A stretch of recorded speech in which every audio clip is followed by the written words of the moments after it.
Hello everyone, this is Caleb Simpson. You're watching my walkthrough for The Legend of Zelda, Breath of the Wild for Nintendo Wii U and Switch. Alright, so this video is probably going to be pretty massive. I'm going to try and cram pack as much Hebra goodness in this one video as I possibly can. So we're just getting the teleport points there, but it's more than just the tower. Ideally, what you really want is you want the shrine that's on top of Hebra Peak, because that allows you to get all around there. Anyways, we're going to work our way towards the tower first of all, though. So starting in Rito Village, you want to work your way towards the northeast. Following the road, this will lead to Hebra as well as Tabantha Tundra. It's kind of weird, we have a couple areas that are called Tabantha-ish, even though Tabantha is the area we're currently in, and this next area is part of Hebra, but they have Tabantha Tundra there. I don't really understand why that is. Should have called it Hebra Tundra or something. Now before you head out though, there is something you should prepare for, is you're going to need level 2 cold resistance, which is kind of a lot. Now you can do this with a combination of different things, it doesn't have to all be one thing. So you can do it with equipment, so I have the warm doublet that we got from the Great Plateau, which is kind of a weak piece of armor. You can actually get some better armor here in Rito Village,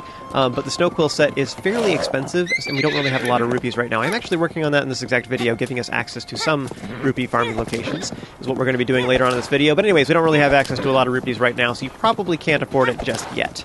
So you can buy those if you want. Another option would be to eat cold resistance food, and you can fry it up with a couple different ways. I'm going to show a map on screen showing like ideal farming locations for a couple of the different ingredients, and you should have access to some of these, especially if you've been following along with me. Now the last option for this is to wear a flame weapon. Now this will increase your temperature, which will increases your temperature and thus means that you can tolerate colder temperatures yourself. But also this is really good because fire weapons can kill just about all of the enemies in the Hebra region with one hit. So it's a dual purpose thing. It increases your temperature so that you don't need as much cold resistance, but it also will kill everything here, which is great. So I highly recommend you get some flame weapons as well, which I showed on that map a little bit ago as well. But yeah, like I was explaining before, as long as you have some combination of those 3 different things to get up to level 2 cold resistance, that's all you really need. I think actually one of my favorite combinations for doing stuff like this, early game anyways, is just a single Summerwing Butterfly and a bunch of monster parts. You can get rid of some of your cheap ones. If you use some nicer monster parts, then it will give you more duration, so you could end up with over 15 minutes of duration with just a single potion, which is great. That's just level 1 cold resist, though. You need another rank or increased temperature from a flame weapon otherwise. But anyways, yeah, just a flame weapon here, and one of those potions, and or elixirs, rather, and it will last for a really long time, and it's great. It's just super cheap, super easy to manufacture. You find Summerwing Butterflies all the time, so it's not a big deal. If you're not sure where to get some, by the way, you can get some up on the Great Plateau, and there's a couple other places that do that, but you kind of find them any kind of grassy plains area basically in the game has them. Otherwise, the most practical, the most plentiful and easy to acquire heat ingredient, or warm ingredient rather, is going to be sun shrooms, and you can get them a variety of different places. I think the best places in the game are going to be like Gut Check Rock in the top right corner of the map near the Gortor Shrine, and also that, I think it's called Retsum Forest off the top of my head, that area just north of the Hatino Ancient Research Lab is another good place to get sun shrooms. So those would be some great places where you can grab a bunch of those and fry up some dishes as well. Now, once you finally make it to Hebra Tower, what you want to do is throw down some wood would be my recommendation, and just hit it with one of your fire weapons, and this will set it on fire, which will slowly melt stuff. So ice will melt nearby as long as you currently have a fire melee weapon equipped. So as long as you have a sword, greatsword, or flame spear equipped that is a fire type, then ice will melt near you just in general. But I think it's a lot faster to just throw down some wood. It's super cheap. Like, I don't know. I mean, you break some really big trees, you end up with like 6 wood. It's just not a problem. So, and another fun fact, if you toss down some wood next to some other wood, then it will set them on fire. Sometimes what I have happen though, if you stick a full handful of 5 wood on top of on top of an open flame already, then what happens is sometimes a couple of them break and you end up with only 2 or 3 little campfires. So it kind of messes it up. You'd be better off dumping all 5 of them on the ground first and then lighting them all on fire at the same time would be less likely to screw up, I guess. So whatever you want to do. Anyways, use fire if you want to. You can also just hit them directly with your flame weapon. The problem is that it will use up a lot of durability. You can also shoot them with fire arrows, but it just takes several of them to even do it. So whatever you want to do. Also, just fun fact for this whole area, if you already have the Rivali's Gale, you can just use that to just fly over these things entirely and skip it. You don't even have to use anything fire. Another thing you can do, too, is if you don't have any fire weapons right now and you just want some real quick, but you don't really want to wear them, I don't know why you wouldn't want to have one with you. I think they're super useful, but especially if you're going to be in Hebra, because, again, you kill everything in one shot here. But if you wanted to grab one real quick, something you could do is just go get a meteor rod from Namaka Oz. It's super easy. You just teleport over there, shoot them with an ice arrow, and boom, there you go. So up on Chrono Hills, any of those fire whiz robes, you can just get a meteor rod off of them, and it's great. All right, Hebra Tower. So Hebra, by the way, encompasses, so from the tower, it's kind of just like, meow, it's this whole top corner of the map, meow, and then it does this funny thing over here where it goes like, whoop, it excludes Dranok Pass, excludes Rospo Pass, goes around this mountain, excludes Hebra Plunge, but then it does include Tama Pond and this whole mountain right here, and then it just kind of goes, and then comes back here, and there you go. So basically this whole top corner-ish, or this whole rectangle right here is all Hebra. Notable things here. So first of all, you know, I would say, like, this is one of the better places to get rupees in the game. So Pondo's Lodge, you go here and talk to the dude here. He's got like a big afro, whatever. Looks like a snowball. And he has a snowball bowling minigame. And so you throw the snowball down the hill and hit all the pins. And then if you can get a strike, you get a bunch of rupees. So once you get the hang of it, you can make rupees pretty fast here. This is not the best place, but I'd say it's like the second or third best, depending on how lucky you are, kind of thing. I will show you some tips on how to do that later, but I have a really good system for that, so you can guarantee you're getting a strike every time. So that's a cool thing. Other things worth noting is this is a rare talus. Again, rare talus always give you like at least 1 or 2 diamonds every time you kill them, and they also give you rubies and sapphires. So really great way to get rare minerals. So if you go rare gems, so you go to the Hebra Tower, sail over here, kill this bro, there you go. This one's in Hebra, these other ones are part of Tabantha. Anyways, other things worth noting here, basically just weapons for the most part. Actually, real quick, let's talk about this. In Tabantha Tundra, this is, I would say, probably the second best place in the game to get cold shrooms. So there's a bunch of them just in these little clusters of trees. There'll be like, whatever, there'll be 3 here, and like 4 here, and 3 here, and 2 here, like that. So they're just all over here. But it's pretty easy. There's like a couple wolves, and that's like it. There's like no enemies in this area anyways, in the Tabantha Snowfields. Once you start getting up here in North Tabantha Snowfields, there starts being a bunch of like horse riding bokoblins. But down here, it's pretty chill. You're just like, ha ha ha ha. I wasn't trying to make a pun. It's a cold area. Anyways, but there are lots of chill shrooms here. I think the better place for chill shrooms by far is going to be down here in Linear Snowfields. Or Nature Snowfields. Super, super good spot. That's amazing down there. But anyways, this place is much safer. So you can do that if you're wanting a bunch of cold shrooms because you're wanting some heat resistance. This is a pretty decent place to go. I don't necessarily think it's super worth a pin, but you could. I'm just limited on pins as part of that. I only have a couple left. So, let's see. Other things to know up here. I would say, like, the most important thing to know about Hebra is that this shrine is your best friend.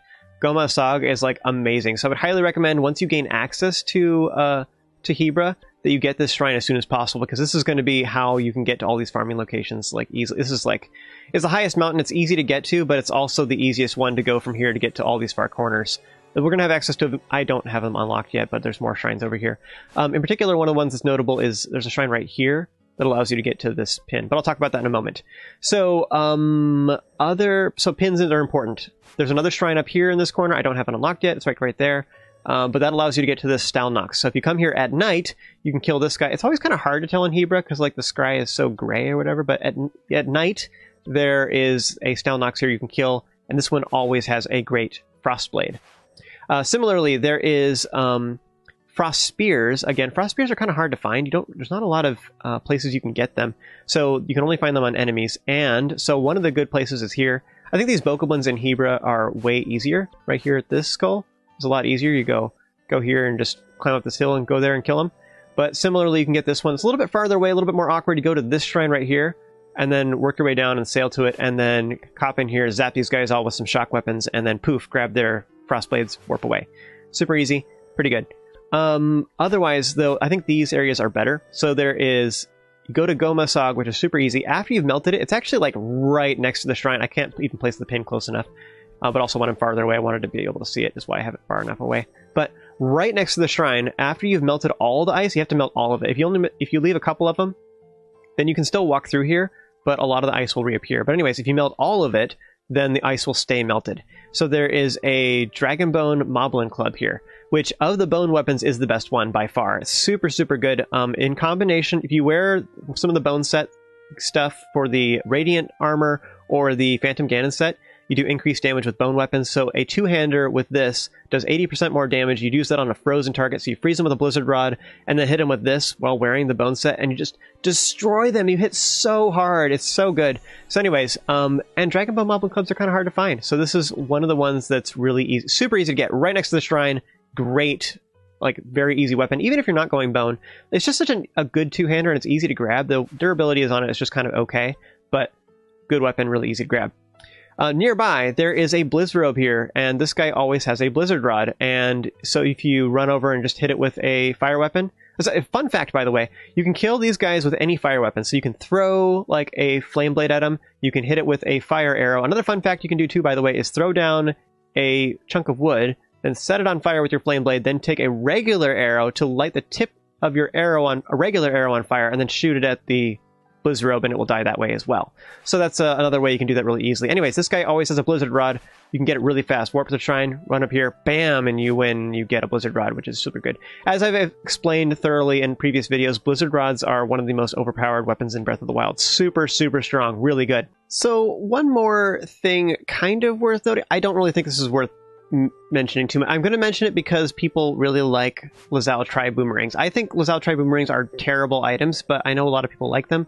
There is some Lae'zel just throughout snowy areas that tend to have Lae'zel Tri-Boomerangs, but I don't think Hebra is a good place to get them. Now, all of the Lae'zel Tri-Boomerangs in the game, as far as I know, are all in enemy possession. The only one that's not in enemy possession is the one that's here. I'm pointing it out just because it's exotic and it's kind of cool to point out, I guess, but there's a bunch of like snow block or ice blocks here, and there's stuff frozen inside it. So one of them has like an enemy or whatever, but you go to the Goma Asaagh shrine and then, you know, use fire weapons and all these. There's a Wiz Robe, there's like 2 Lae'zel and like an ice keys and like something else, I think. I don't know, whatever. You kill all the enemies here. There's like 4 or 5 enemies here. Kill them, and then one of the ice blocks has a Lae'zel in it, so you melt it and then he pops out. But one of them has a Lae'zel Tri-Boomerang after you melt it. So if you throw down like 3 wood here, you set it on fire with a flame blade, and then it all melts pretty fast, and you pick it up and you run away. Now, I think that's a lot of work, and it's not very practical. If you really like a Lae'zel Boomerang, like great, or Lae'zel Tri-Boomerang, I always say it wrong. Lae'zel Tri-Boomerang, if you really like those, then you can get this. This is exotic. It's kind of exciting just because it's fun to know that you can even do that, and it reappears every blood moon. However, just as a comment, if you really want those, you can get them from various Lae'zel throughout here. However, the best place in the game to get those, just so you know, if you really like those, is over here at the Rusoka Snowfields. So go to the Kemikosa Shrine, which I haven't unlocked yet, but I will show that here soon in Gerudo Highlands. But there's a bunch of blue Lae'zel that are underneath the snow here, and I think just about all of them have Lae'zel Tri-Boomerangs. I don't know why, like all of them do. So if you walk close to them and they just like, and they pop out of the snow and are like, rah! And you just hit them with a fire weapon, they die instantaneously, and you grab their weapon. Now, likewise, down here, this skull in particular is ridiculous. I think that it has, like, I want to say something crazy, like it has 8 ice keys, and then it has 4 Lae'zel that each have a Lae'zel Tri-Boomerang. So if you use a bomb, whatever, to kill all the ice keys, and then you run forward and just use a fire weapon on them, they all explode and die instantly, and you pick up their weapon, and it's great. So yeah, you can just, like, I don't know, if you kill all of the Lae'zel around here whatever, you run here, bam, you kill them all, and then you instantly teleport back, and you run down here, bam, and you teleport back, and you get all the ones throughout here. You probably end up with like 10 of the Lae'zel Tri-Boomerangs, which is crazy. So like, if you really want them, this is the place to go. So like, yeah, just in comparison, killing 5 enemies and melting the stupid ice block and having to travel a little bit, it's just bad. This is a bad location. I'm just pointing it out because it's exotic, and I know, like, I know some people would probably mention it if I didn't say anything about it, because I know there's some people that really, really like Lae'zel Tri-Boomerangs. So anyways, yeah, this location is kind of bad for it, but down here in Gerudo Highlands is better. Oh, by the way, before we move on, something really important. If you're trying to complete your compendium and you're trying to find some of the rare fish, then Hebra Plunge is a pretty sweet place to get that. Now, it's technically part of Tabantha. I think it's a lot easier to get from Hebra, though, so you go to the Goma Asaagh Shrine and then warp down here, or the Tabantha, or the Hebra Tower, and then head over here. You can also just go south right from Goma Asaagh and then just kill, like, the Lae'zel and go along here. There is some rare fish in here, but they're kind of sporadic and they're random which ones are going to be and stuff like that, and it changes every blood moon, so it's not very reliable. But down here in Hebra Plunge, these are fairly reliable. There's like I think there's hardy salmon even, and there's also like hardy bass, and there's chillfin trouts and stuff like that, but there's also I think a single voltfin trout always here, which is one of the only places in the game guaranteed you can find one, which is, I know it's really obscure, like why would it be here of all places, but it is. So this is a great place to get them. Now, so if you're hunting for them for your compendium, this is a great place to go. As a quick comment though, if you already have one in your inventory, all you have to do is throw it down on the ground and take a picture of it. That's all you have to do. So as long as you already have one, you're good to go. Now, I will say, though, overall, so if you're wanting to find it legit, there you go. Another way to do it, though, that's more reliable, as I talked about this in the Tabantha section, was that this area has a bunch of Octoroks. And I think this is the best area in the game to get a Voltfin Trout, because Octoroks have a chance to drop rare fish. So if you kill these guys, and then hopefully they drop it. If they don't, come back the next Blood Moon, do it again, and you'll complete that, so you can fill up your compendium. But yeah, Hebra Plunge is the, legit way to do that. So if you are looking for some of those rare fish, here's where you can find them. Are you ready for a truly mind-bowling experience? If you head over to the right, you will find Pondo's Lodge. This is like the second or third best place in the entire game to make rupees. I don't want to spend too much time here. I just want to explain it real quick and show you my trick for doing it so that you can make a bunch of rupees if you would like. However, we will have better rupee farming locations here in a little while. So how this works is you pay 20 rupees to play, and you pick up a snowball there and then throw it down the hill and hopefully knock over all the pins. If you can get a strike and you get fewer hits, then it will then give you more money as a result. Now, the most money you can get is going to be 300 rupees, but of course you paid 20, so you end up with a total net gain of 280 rupees if you can successfully do it in one hit. But this can be really funky because, as you've noticed, the ground is like super bumpy. There's all these little hills, and as a result, it makes the snowball go like every which direction, so it can be really funky. So if you just aim straight, it's not going to work. You actually need to not aim straight on purpose, because then you hope the snowball will land where you want. I actually have a super easy way to do this, though. So when you're at the very top of the hill, if you use your camera to kind of change your angle, it makes it a little bit easier to see. But there's like a hump at the very, very top. There's one on the left and one on the right.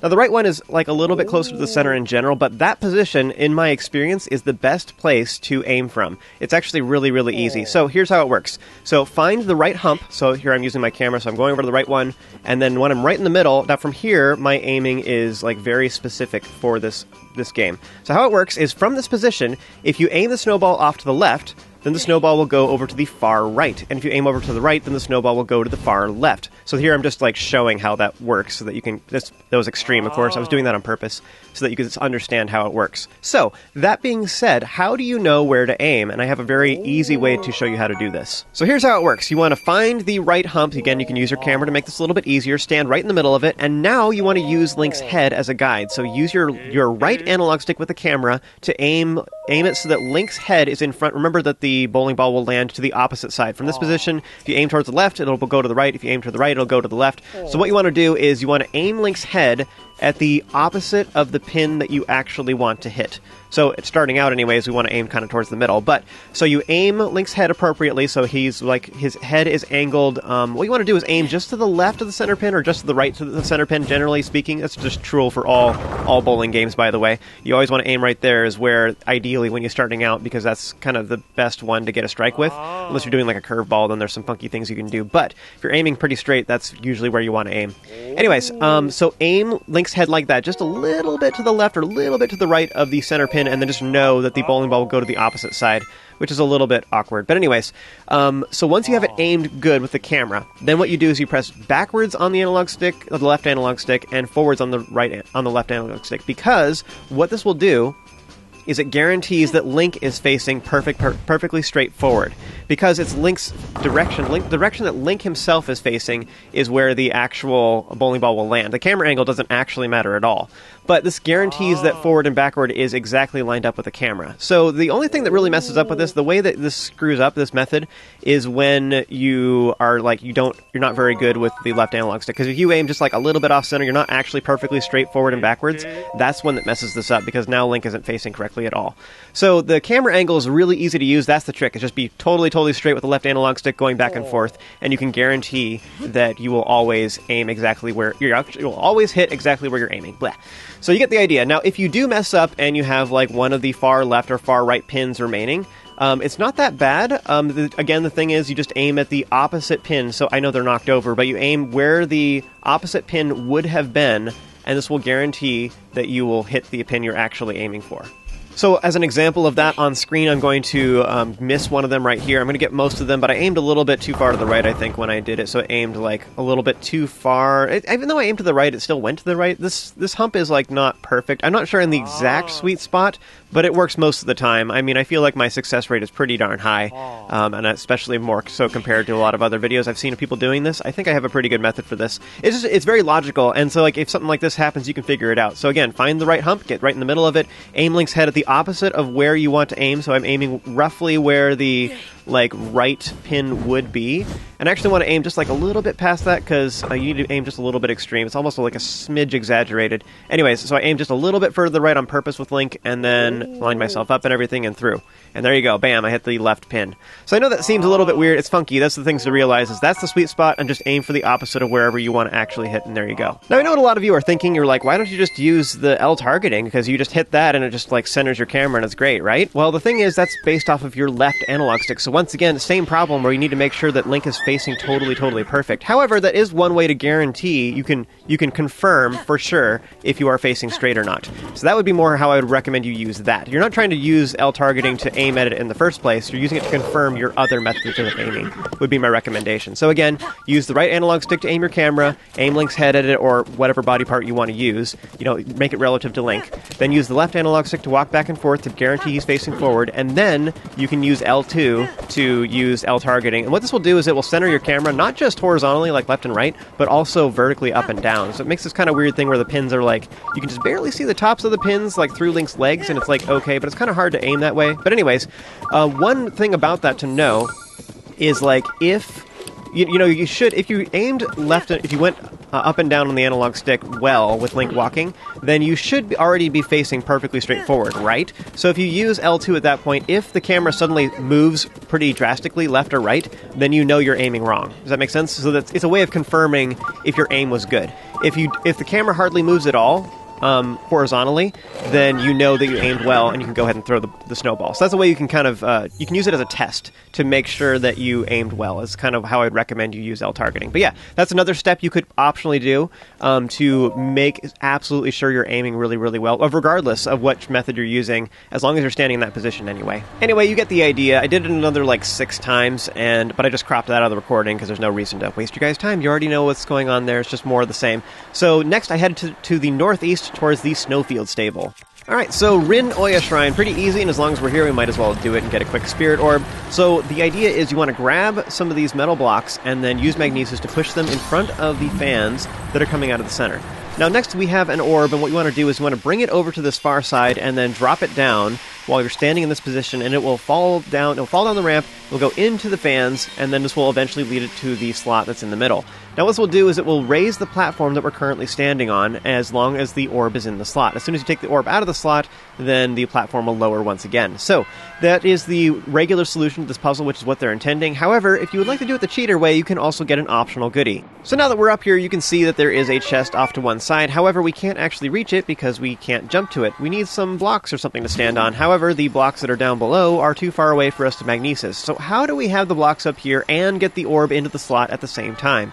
Because they're like mutually exclusive, right? The design of this room seems to imply that you have to use the blocks to block the wind, but it's not entirely true because there's an alternative method of doing this. You just have to think outside the box a little bit. So it's kind of like the room is actually misleading us on purpose. I think this is a little bit strange. It's both cool and also a little bit sad because once you know this trick, then you can just skip all the puzzles that are like this. There's several shrines that have puzzles like this in the game, and yet they all can be just totally broken if you know this trick. The thing to realize is that the platform will raise once the ball goes into the slot, right? But you don't need to have it follow this long-timed puzzle because you can just push it into the slot by using something else, such as a magnesis block. So, if you position the block ahead of time, you can place it right next to the ball, and then use that to knock it into the hole instead, and you don't have to have it follow this lengthy path at all. Bloop! So there you go. But yeah, from here you can from this position anyways, you can reach the metal block from up here anyways. It's high enough that we can actually grab it with magnesis. So place it over there, and you can use this to reach the optional chest. Just make sure you have these spaced out enough that you can jump across well. I probably should have positioned these a little bit better actually, just to make sure that I didn't fall down. I was cutting it a little bit close. So real quick before we move on, showing a couple other methods that you can use to have the metal blocks up here ahead of time is you can also just use bombs. One of the things to realize with this will launch the sphere pretty violently, so you can't have it up at the top and do that very well. Instead, you're better off like probably just having, I suppose one thing you could do is have it in the middle and have it launch against that back grating. That would be one thing you could do too instead, so it bounces off the grating and then lands in the slot. That might be a way we could do that. But anyways, what I did is I launched it against the back wall instead and let the remaining wind blow it the rest of the way. So that gave me more than enough time to get up there. Same thing is true with stasis. Like, you might be a little bit scared of doing doing this because you feel like you have to make a run for it. And it's not too bad, though. By placing it in the middle, you have way more than enough time to get up here, but even if you didn't, it's fine, because what'll happen is then it'll get inside the air gusts, and it will finally bring it the rest of the way. So you have more than enough time. It's not a problem at all. Stasis can also be used on the fans themselves to delay their blowing, so you could do it, put it on one of the later fans, and then have the ball, like, place the ball, and then make a run for the platform, and that would give you more than enough time, too. But yeah, this game is filled with all kinds of weird stuff like that you can do. If you just, with clever use of your runes and items, you can just totally break the puzzles and do it not in the way they intend. Like, for example, I didn't actually test this, but I'm pretty sure it would work, is if you place the sphere in the slot, and then you use an octoballoon on it, then it will lift it up and raise it out of the slot, and you just meanwhile make a run for the platform, you stand on it, and then meanwhile the octoballoon wears out, it pops, and the sphere lands back in the slot immediately, and you just bypass the puzzle entirely. Like, it's just, I don't know. This game is full of stuff like that. I didn't actually test that, but I'm pretty sure it would work. But yeah, you get the idea. There's weird stuff like that. If you think outside the box a little bit, you can find clever solutions to the puzzles. So next, I warped back to Rito Village, continued along the outside, and going to the far north where we have access to the Sha Warvo shrine. This is a really nice teleport point that I will explain once we complete this thing. You might as well do this shrine, it's not that hard, so I will show how to do that real quick. So Sha Warvo is pretty straightforward. There's not really that much to say about it. You simply want to wait until your stamina is fully recharged while you're standing on these fans, and then use your paraglider to glide up until you reach the next platform. So steadily working your way up, ascending each platform until we reach the very top, where we will find the Old Bro and our Spirit Orb that we will claim. Along the way, we do have a Guardian Scout 1, which these guys are super easy at this point. They have so little life, and they do so little damage. They'll probably, I think even with all the armor I have combined right now, with just my head and my legs, that I should have more than enough armor that it only does a quarter heart of damage at this point. I actually still have the Warm Doublet on, which is like only one armor, which is pathetic. I was too lazy to swap it out. But again, I think we have so much resistance at this point that it can't even do any damage to us anyways. We have so many hearts. It's not a threat.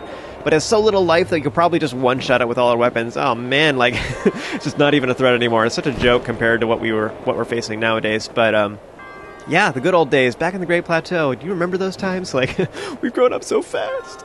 Continuing onwards, you will then find a platform. You need to make sure you wait for it because it does move back and forth, so just don't, like, drop down expecting it to stay in place, otherwise you will, like, miss and have to start this whole thing all over again. You want to steadily work your way to the ladder and then go to the next platform. Now, this one's a little bit tricky. It's the only one that's really odd. We need to glide around to the opposite side of this particular pillar where there is the next fan. If you'd like the optional chest, I recommend you drop down and face towards the far right side, and then now finally use your paraglider again, and there is a platform that has a chest on it over to the far corner. So just work your way over there and grab it. It contains a knight's bow, which is kind of meh. I don't think this particular one upgrades with the game as well. It could, I suppose, but we have access to royal bows now, which are just significantly better anyways. But yeah, so grab that optional chest if you want. Once again, you want to go to the next geyser and then go to the middle of this pillar on the opposite side, where you will find the last geyser, which leads all the way up to the top. And this time face towards the left side, which is where the Old Bro is located. Now, I mentioned this back when we got the Hebra Tower, but just north of here is the Flight Range, which is the best place in the game to get some low-tier sniper bows. Now, sniper bows have increased range, so they shoot further, and they often have a zoom on them as well. Now, this particular one is actually one of the lower-tier ones. It only does 9 damage, which is really low, and it has kind of mid-tier durability, so it will snap earlier than some other sniper bows. So it's not necessarily the best, per se, but it's plentiful, it's really easy to farm, and you can get it every blood moon, because it'll just reappear. It's just leaning up against the wall here. So, if you collect this, and come back every blood moon and just grab them, then what'll happen is you have a surplus of bows so that when we do a farming session, that you have a bunch of sniper bows available, which makes certain things in the game a lot easier. Again, the damage on this is terrible, but it doesn't matter for what we're using it for. The damage is completely irrelevant. So, we like it because of the zoom and because of the increased range. It's super, super nice for completing some of the Korok puzzles, like especially, like, say, the balloons, or shooting the, like, little acorns at a distance, those kind of things. Sniper bows are really great for that. It's good for puzzles and stuff as well, and it's also really good for farming dragon parts, which is kind of difficult to do, so a sniper bow makes that a lot easier. So anyways, the end result of that is this farming location will give us the tools we need to make rupees the fastest you can in the entire game. Like, super, super good. This is a really good farming location, and you will understand the value of this as the game progresses. There is some chill shrooms around here, by the way, but there are much better places to farm those, in particular Nature Snowfields, and later on Tabantha Snowfield as well, which we don't quite have access to just yet. But there's better places to get chill shrooms. Anyways, continuing onwards, if you go towards the Hebra Trailhead Lodge, then you can use the cooking pot in here to get some to make some chill-resistant food, if you would like, and that will be nice for the up-ahead area. So if you need to cook something real quick, you can. Also, the chest nearby contains a meteor rod, so if you don't have a warm weapon right now, then you can grab this real quick, and that would make killing all these enemies up ahead super easy. Anyways, this is just one method of climbing Hebra. You don't have to go to this location specifically, but it's kind of like implied that it's one of the better places for you to do so, or like the game's trying to push you to do it, that is. But yeah, I actually think this is one of the best places to do it, and I would recommend you do it now, because if we can get some teleport points up there, it would be super, super handy. So our next objective is to get to Hebra Peak, both because it's a great farming location for some things, but also because it's the highest point on Hebra Mountain. It allows us to access a whole bunch of different areas. There's a bunch of different ways you can get to Hebra Peak, but I think over here in Rossborough Pass is probably the easiest place to go. Now, there's a bunch of enemies along the way. You can ignore most of them. Along the way, though, you will notice there is some of these Rhino Bros, and I would recommend that you might want to consider at least stopping and killing them, because they have a very high chance to drop multiple raw prime meat, which is the highest quality meat in the game. And you can either fry it up and sell it for tons of rupees, actually, which is, I think it's like the 4th best way to make rupees in the game. However, the best farming place for that, if you want to get a whole bunch of them, is to do so in the Tabantha Snowfield, which is an area we already unlocked. We got the warp point for that earlier on in this video, actually. So kill them if you wish and steal their meat, but continuing onwards, there is some more enemies along the way, but you can ignore most of them. They don't really matter. You can just run right past them. But eventually we'll get to some air geysers that you can use to get a little bit of lift, and this is really nice. It allows you to skip like a whole bunch of climbing, so you don't have to worry about it as much. I think it's super nice. So this path is fairly obvious. It's kind of, it's almost like the terrain kind of encourages you to go this way, and I think this is very intentional on the developer's part, but it makes me happy, though. It feels good. Now, I've mentioned this before, but the Hebra region has some of the harder enemies in the game. There's a lot of black or white enemies, especially if you're playing in Master Mode, but they'll be black or white quality, and they have a whole bunch of Moblins and Lizalfos in particular, but they have some Bokoblins here, but not very many. But anyways, a lot of the enemies here hit really hard, and we don't have a lot of health anyway, so it's kind of rough, but in particular, the roughest thing about this actually is if you're too close to an edge while you're climbing and stuff, if like one of those Moblins especially hits you with one of those two-handers, they can knock you off the edge, and then you'll just tumble down the mountain forever, and you'll just keep taking damage, whack, whack, whack, whack. And you're pretty much guaranteed to die, especially when you don't have a lot of health, so it's pretty rough. That's actually the scariest thing, is just getting knocked off the mountain is what you really want to avoid. So anyways, I would recommend you ignore most of the enemies and run past them and just start climbing immediately, and you should be fine. You probably won't die that way. But anyways, just continue on, and you'll get past, at a certain point though, you will get to Talanto Peak. You want to ignore that. It's just another raised area, but we don't want to mess with that right now. We're trying to go towards Hebra Peak. So I know it's a little bit weird. There's 2 mountain peaks up here. We're going to Hebra, which is the farther one. Now, along the way, you will probably encounter several of these Icy Breath Lizalfos, and they can be defeated really easily with any fire weapons. You can use a fire arrow on them, or you can use any of your other fire melee weapons that we've acquired. So if you use a Flame Blade on them, or that Meteor Rod that we got back in the Trailhead Lodge, whatever, you can grab that, and that'll kill them in one shot, which is really easy. Now, ideally, they will drop an Icy Lizalfos tail, which we need to upgrade the Vo outfit later on in the game. So we're going to need to collect a whole bunch of those anyways. So I don't know. I don't really like Lizalfos. They're so fast that it's kind of hard to deal with them. They just, you know what I mean? They just chase you forever. They're just so quick that you can't really get away from them, especially on the snow. The thing is, you move slower on the snow, so it can be kind of rough because they're just constantly chasing you down and they're freezing you. It's just awful. So it's a lot easier. I guess I was recommending ignore the enemies, but the Lizalfos, I would just go ahead and kill them because they die in one shot to your fire weapons anyway. One comment about climbing Hebra like this is that it can be a little bit confusing because everything kind of looks the same, and you're looking at your minimap and stuff, but it can be a little bit confusing where you actually are in the grand scheme of things. So if you would like, something you can do to make this a little bit easier is when you're on your big map, just make a breadcrumb trail of pins for yourself to follow, because that way you can just follow a set path ahead of time. You just plan out where you're going to go. Again, the path that I showed earlier on the big map is, in my opinion, the easiest way to take. There's few enemies. It doesn't require a lot of climbing. We have some of those air geysers along the way. It's just pretty nice. So once you finally reach Hebra Peak, or rather right next to it, there's this valley right next to it where there's this smaller hill just south of it, and in between that there's this canyon, I guess, would be the best way to describe it. Anyways, while in this canyon, if you look to the north, there is a whole bunch of ice here. We want to melt all this because it leads to a shrine. So, and also, by the way, I would recommend you melt all of the ice here because otherwise some of it will reappear every time you come here. There's a couple reasons for this, why you want to melt all of it. Now, the fastest way to do this, in my opinion, you can smack it with weapons or hit it with fire arrows. That's okay, but it's kind of wasteful. I think it's a lot cheaper and faster in some ways to just use a whole bunch of wood.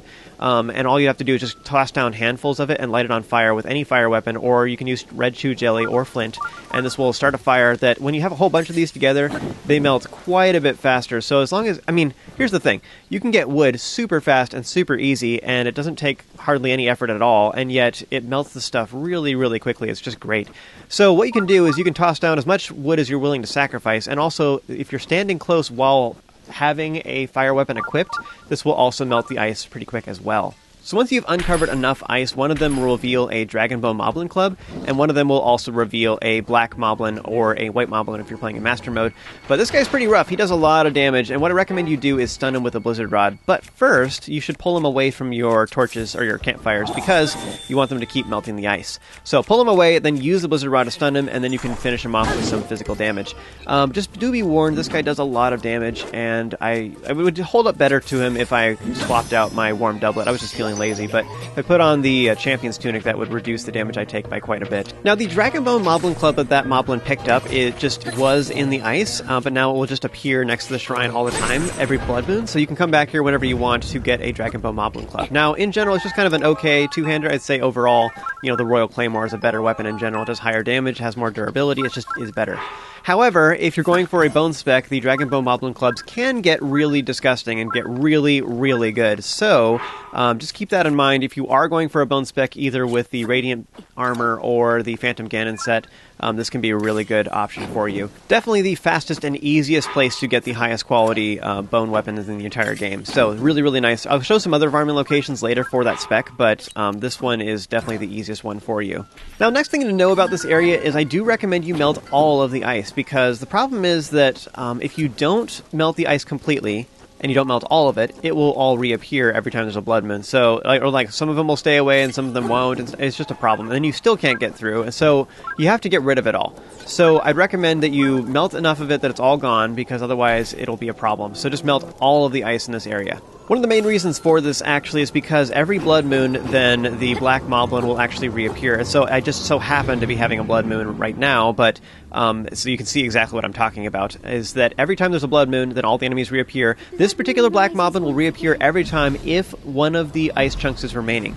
But if you melt all of them, then he's gone for good. So it's one of those little obnoxious things. So I had to kill this guy a second time and then remelt the ice, because all the ice that I didn't remove grew back. Now, that all being said, I'm just going to fast forward through the rest of this. You understand what's going on. It's all pretty straightforward. There's not really much to say about it, and so I'm just doing more of the same. One comment to make, though, is that my campfires, even though they're not lit anymore, I can just light them again real quick, and they're still present, so that's fine. As long as I don't use any, like, bombs on them or whatever, they don't disappear. So I can light them again. A lot of them, though, aren't close enough to the ice anymore, because as the ice shrinks, then the campfires get further and further away. So I might have to place some wood a little bit closer. But other than that, I'm fine. One other thing worth noting is this location, there is also some, one of those, well, I shouldn't say it that way, I guess. There is, whenever there is veins of ore, then oftentimes there is also going to be some rare ones in certain locations, and it's kind of a chance for it to spawn. So just to the right of the shrine, if you look over here, there is going to be one of these rare veins where you can get rare gems by blowing it up. So you can either use the iron sledgehammer or whatever weapon you want, smack it with something, or you can use bombs. Now these rare ones, they look like the regular black ones, but they have like gold chunks on them. That means they have higher quality materials. So this one had a ruby inside it, which is great, and then a couple ambers, which is whatever. Ambers are kind of meh. Anyway, whenever you warp here, I'd recommend that you go ahead and blow that up real quick, because it's often a rare one, which means you can get some high quality gems. Like free rubies, like why not, you know? Now, at this point, we have the option of tackling Goma Asaagh. Now, you could either nope out of here, or you could just be like, it's just a major test strength. I'll just do it. It'll be fine. What could possibly go wrong? You know, it's just a major test of strength. So you could do it if you want to. If you're going to use a attack buff, then it would be nicer if you had some more tests of strength that you could do in a row, so you could do a whole bunch of them in quick succession, just so you're taking full advantage of that duration, so you're not wasting it and having to farm for them more. In my case, I do actually have a really low quality Mighty Elixir. I think I even made that back on the Great Plateau at the very beginning of the game, and it's been taking up a slot, so I'm going to go ahead and eat it or nom it down. I'm chugging it! And that would be a way I can just free up some slots for myself, because I need to do that anyways, like, whatever. Now, as far as armor, quick comment about that is I do have a diamond circlet that I got in the Lomai Labyrinth in Akala earlier on in the walkthrough. And that is a pretty nice headpiece, and it is a potential option for this, which may be superior depending on what you want to do. I actually just got rid of my Champion's Tunic on accident. But anyways, the diamond circlet is an option for you. What it does is it gives you the Guardian Resist up buff. And what that does is it will reduce incoming Guardian damage by 20%, 30%, and 50%. I know it's odd numbers, but that's what it does, and it calculates that after your armor. So armor will reduce, by every point of armor reduces incoming damage by 1 quarter heart. So if you have a whole bunch of armor, it will reduce damage by that much. So 15 quarter hearts is what my current armor is, and it'll reduce it by that much. And then Guardian defense up bonus is calculated after that. So it reduces it by whatever that number is, will reduce it by 20%, and that's the actual damage I take. Now, one quick comment about that. I think that it's just Guardian lasers, not Guardian weapons. So like the axe and the spear and stuff that this guy has, it does not reduce the damage that takes, so actually one of my other headpieces would be better for that.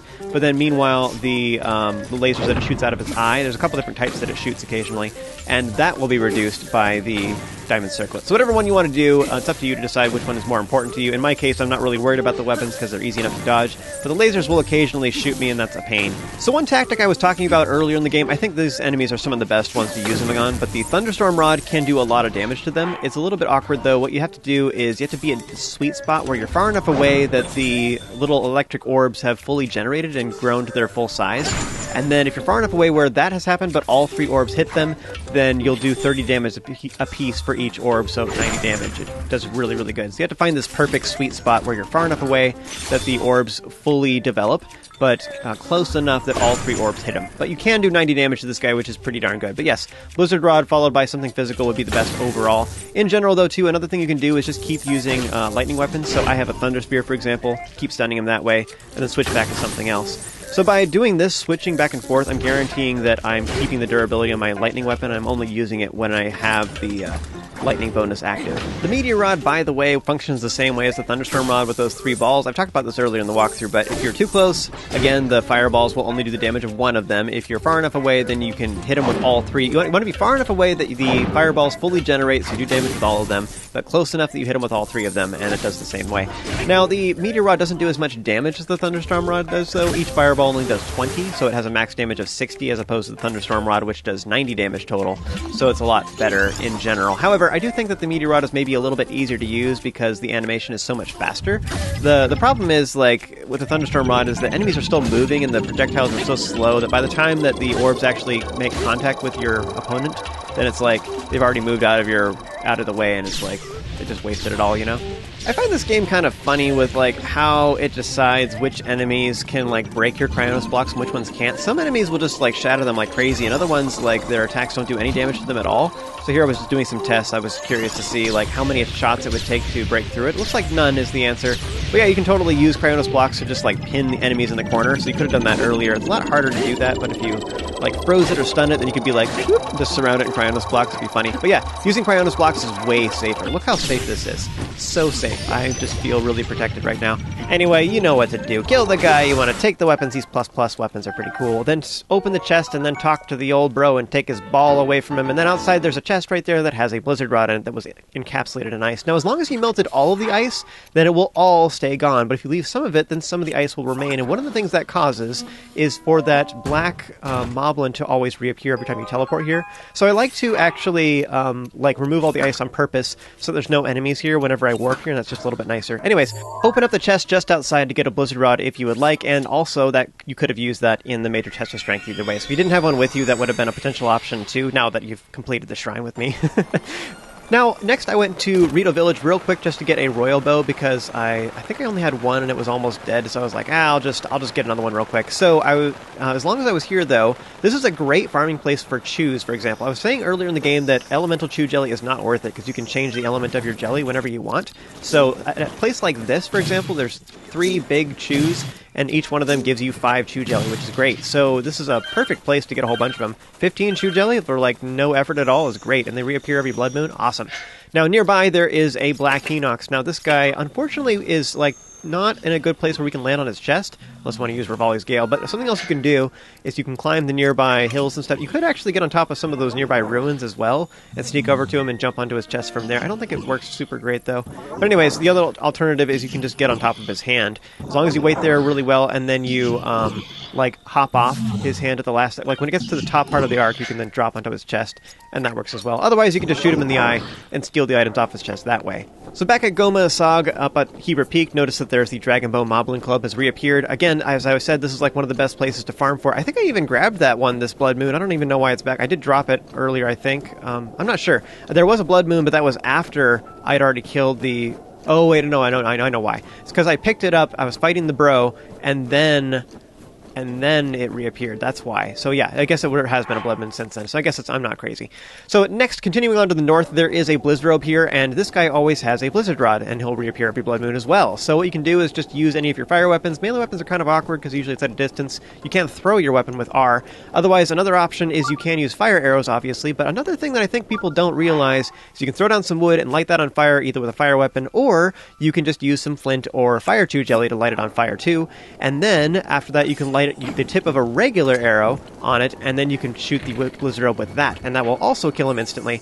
So if you're looking for an economical way to do that and you don't have access to a fire weapon, then this could be a way that you can do that if you don't want to waste any of your fire arrows. Now our next objective, we have one last thing to do here at Hebra Peak, and that is to work our way to the very tip of Hebra Peak itself, at the very, very highest point of the world, and that is what we're trying to get one quick item. Now, along the way, there is some enemies that we can fight, and also some neutral critters. Now, a lot of the, like, rhino things and some of the wolves here will often give you gourmet meat. I was talking about this earlier in this video. That is very expensive, and it's also a really good healing item. So you can either, use it for healing, or you can sell it, and that would give you a lot of rupees. And I don't really feel like it's super to go out of your way to try and farm it, but as long as we're here anyways, you might as well. There's no reason not to. Now, one word of warning, any food that is left out here on the snow will freeze very quickly in cold temperatures like this, so you do need to pick it up very quickly, otherwise it will become icy meat instead, which is bad. There is actually some advantages to icy meat, but I'll talk more about that later. Once you reach the very top, you want to pick up the rock to find a Korok, and then set him on fire for reasons, and then finally wait until the next night. So from this location at night, if you look towards the southeast, then a shooting star will come out of the sky and it will land nearby, and so you have to be at this position, though, in order for that to happen. So from this position, look to the southeast at night, and the shooting star will come down. It makes a whole bunch of noise, although I was distracted because of all the flame crackling noises next to me and all the wind blowing, so I didn't actually hear it. You can actually see it in the bottom right corner of the video, too, as it flings by, but it will land on the ground. After a little bit, it will also leave a beacon shining up into the sky too, so you can see that too if you take too long or you're not sure exactly where it landed. But just wait for that to happen and then sail over and pick it up. This was part of a free DLC as a promotional to do some kind of joint event between Breath of the Wild and Xenoblade Chronicles 2, and as long as you have patched your game and you've updated it with an internet connection, then you should have this DLC for free. So if you've been following along with me, this is the third and final piece of the Salvager set, which is really awesome, and that'll make traversing Farron and Lanayru a lot easier, so we'll be more prepared for that once we do that in upcoming videos. Okay, I know, this is like super long video, but we're finally done with all the Hebra stuff, I swear. But it's great, we have all these teleporty points and everything. I like to break it up a little more, but I wanted to have all the Hebra stuff together because I felt like it would be confusing if I broke it up any more than this. But yeah, that's all done, and we have some awesome farming places now, which is great. But yeah, thanks so much for watching. If you enjoyed this video and found it helpful, be sure to throw a like on it, subscribe, and stay tuned for more content just like this. Remember to stay awesome, you have an amazing day, and I'll see you next time.